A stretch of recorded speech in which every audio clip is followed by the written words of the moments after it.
Secretaria Nacional do Consumidor, que está vinculada aí ao Ministério da Justiça e Segurança Pública, decidiu aplicar uma multa de mais de 13 milhões de reais à Enel do Rio de Janeiro. O despacho foi publicado no dia de hoje, sexta-feira, aqui, dia 14, no Diário Oficial da União. Quem vai explicar para a gente melhor como é que funciona isso aí, o porquê dessa multa, é o doutor Bruno Silvestre, aqui no Plantão do Meteoro. Bruno, vamos lá. Sempre que temos problemas jurídicos aqui para resolver no Meteoro, a melhor pessoa com quem falar é o Bruno, que entende todos esses meandros aí da justiça brasileira, vai poder explicar pra gente o que aconteceu aí com a Enel do Rio de Janeiro, qual que foi a decisão, por que dessa decisão. Salve, Sofia, salve pessoal aí do Meteoro. Bom, vamos entender um pouquinho. Primeiro eu quero dar um destaque de que esse é o tipo de matéria que a gente tem que debater e que a gente tem que pressionar. O grande problema que a gente tem na nossa sociedade é que em ano de eleição a galera fica se preocupando com pauta de costumes, fica se preocupando com coisa que não deveria se preocupar e fica trazendo reacionarismo, digamos assim, para o nosso país, ao invés de debater questões que têm que estar na mesa do trabalhador, na vida do trabalhador. E, nesse caso, é uma situação de serviço essencial. Para todo mundo entender, é incontroverso, não existe dúvida no Brasil de que água, luz, gás, internet são serviços essenciais de prestação contínua, ou seja, não pode parar. O problema é que no Brasil as grandes empresas acabam tendo benefícios e sendo às vezes até mesmo beneficiadas pela omissão do poder público com relação à prestação de serviço que elas prestam ou deveriam prestar e não estão prestando. Neste caso, a Enel, que é uma empresa que ela atua aqui no Rio de Janeiro, mas atua também no Ceará, atua também em São Paulo, aqui no Rio, salvo engano, são 66 municípios. E o que acontece? Essa empresa, ela, quando corta a luz, por exemplo, de alguém, ela demora a restabelecer. Ou às vezes existe alguma situação de chuva forte, ou alguma questão da natureza, assim, que a empresa nem teria culpa em tese, mas para colocar a luz, ela demora dias, semanas. Inclusive, em Petrópolis, chegaram a fechar uma BR em protesto por conta disso. Então, eu já queria jogar aí para a gente a matéria para justamente tratar sobre isso, né? Nessa matéria, se a gente pode dar uma olhadinha aí, olha só o que diz, né, a coluna da Mônica Bergamo de hoje, né? A Enel no Rio é multada em mais de 3 milhões pelo Ministério da Justiça. A Secretaria Nacional do Consumidor, que está vinculada ao Ministério da Justiça e Segurança Pública, decidiu aplicar uma multa de mais de 3 milhões à Enel no Rio de Janeiro. Aí explica que saiu hoje no Diário Oficial.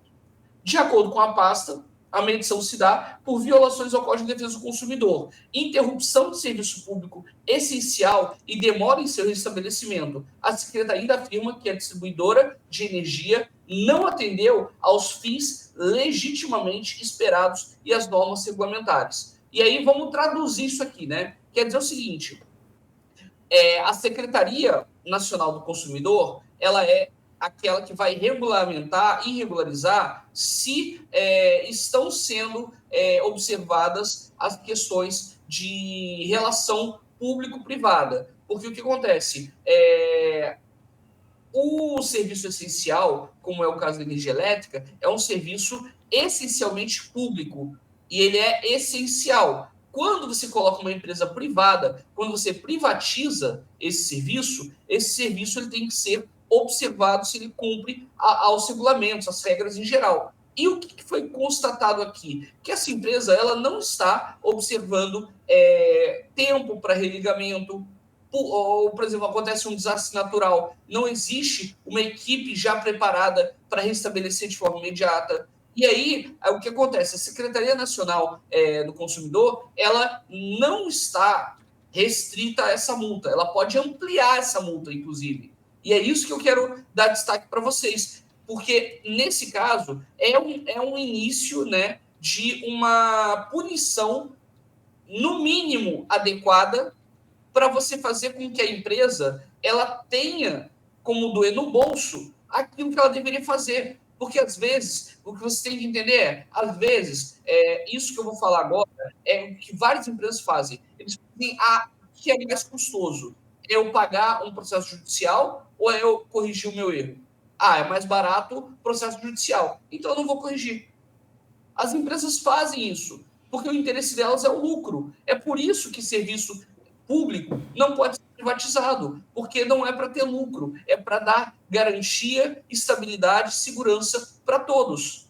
E aqui o que a gente tem uma coisa a gente fala, não, mas isso aí é bobeira. É bobeira quando o hospital não está sem energia elétrica e sua mãe está lá, né? Então, assim, esse é o grande ponto. Até alguém que a gente ama está sofrendo alguma coisa, a gente não repara nos problemas. E é por isso que eu acho que esse tipo de questão aqui é que tem que ser analisada. E é isso que eu gostaria, que eu faça a provocação para que as pessoas vejam se os seus parlamentares eles estão cobrando dessas grandes empresas. Se o gás está correto, se a energia elétrica está correta, se os serviços são prestados de forma adequada. E, nesse caso, o nosso grande problema é o serviço de energia elétrica no estado do Rio de Janeiro não é entregue de forma adequada e esse é o início de uma punição severa, porque eu acho que essa é uma primeira multa e a gente tem que aplicar mais multas, mais sanções caso as regras não sejam cumpridas. E, obviamente, que isso serve ao devido processo legal, já que é um processo administrativo feito pelo poder público. Então, é basicamente isso, Sofia. Perfeito, perfeito. Eu não consigo deixar de lembrar do caso de Roraima, né? Que teve aquele apagão que deixou uma parte considerável do estado sem energia e que daí, no final das contas, quem teve que salvar lá foi a Eletrobras, ou seja, foi o serviço público que teve que ajudar o serviço privado, que supostamente seria o mais eficiente, como dizem os grandes defensores da privatização, né? Então, a gente teve também, recentemente, São Paulo teve problemas também. Então, você está falando do Rio, mas vamos e convenhamos, esse problema da privatização das concessionárias de energia elétrica e os problemas que vêm com essa privatização, infelizmente, não são restritos a apenas um estado.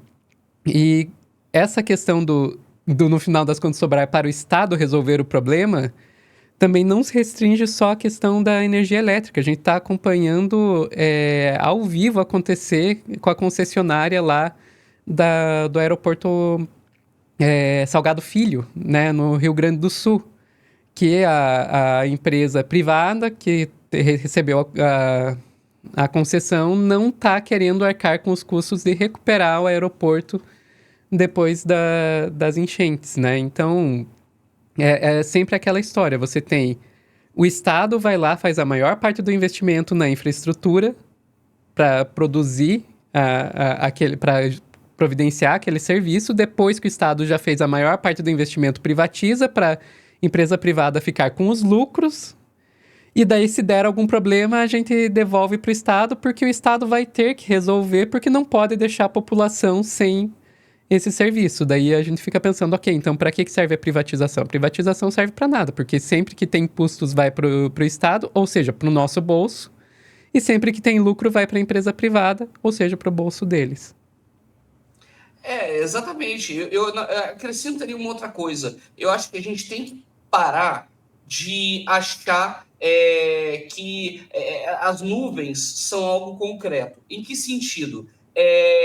Se a gente sabe que não é o seu Manuel da padaria, que só tem uma padariazinha, ou é o seu Zé das Couves, que vai vender as frutas dele no hortifruti ou alguma outra coisa assim, que vai se beneficiar com isso. Geralmente é um parente de parlamentar, geralmente é um parente de prefeito, ou seja, são pessoas que estão ligadas a essas questões políticas e têm seus interesses.